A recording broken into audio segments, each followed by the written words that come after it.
নমস্কার বন্ধুরা, আশা করি আপনারা সবাই ঈশ্বরের আশীর্বাদে ভালো আছেন, সুস্থ আছেন। আজকের এই পর্বের বিষয় হলো অম্বুবাচী কবে থেকে শুরু, প্রবৃত্তি ও নিবৃত্তির পূর্ণাঙ্গ সময়সূচি।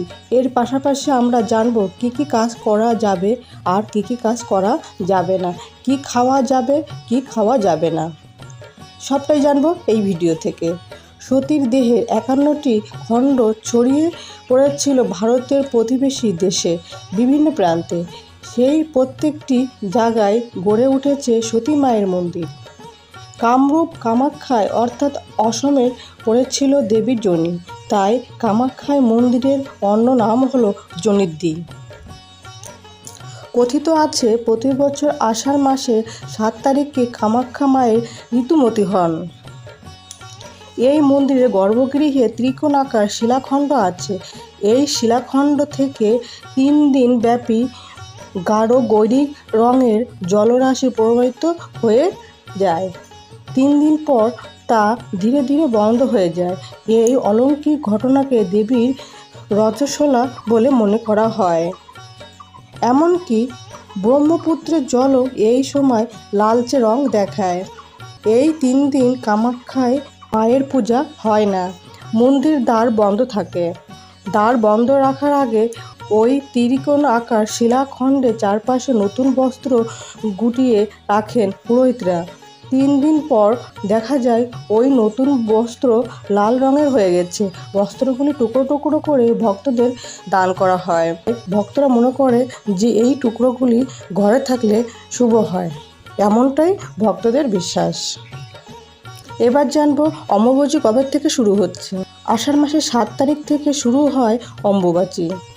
অম্বুবাচী প্রবৃত্তি শুরু হবে 22শে জুন 2025 বাংলার 7ই আষাঢ় 1432 বঙ্গাব্দ রবিবার দুপুর 2:57 পর থেকে।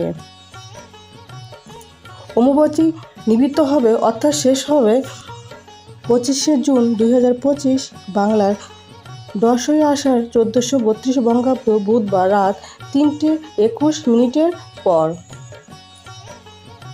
এই অম্বুবাচীর সময় আবহাওয়া হয় আর্দ্র, কারণ এই সময় আদ্রাশক্তি ঋতুচক্র হয়।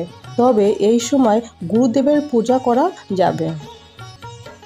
এই সময় বাড়ির ও মন্দিরের সব পূজা বন্ধ থাকে। কোনো কোনো বাড়িতে এই সময় শঙ্খ পর্যন্ত বাজানো হয় না।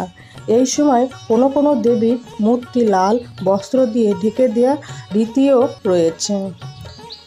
অম্বুবাচী এই 3 দিন ধরে বেশ কিছু আচার নিয়ম রয়েছে, যেমন কোনো ফলমূল গাছ থেকে পাড়া যাবে না। এই 3 দিন কোনো শুভ কাজ করা যাবে না।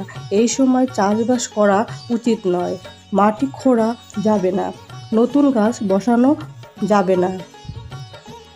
এই সময় মা দুর্গা, মা কালী, মা চণ্ডী, মা শীতলা, মা জগদ্ধাত্রীর ছবি ও মূর্তি লাল কাপড় দিয়ে ঢেকে রাখতে হয়।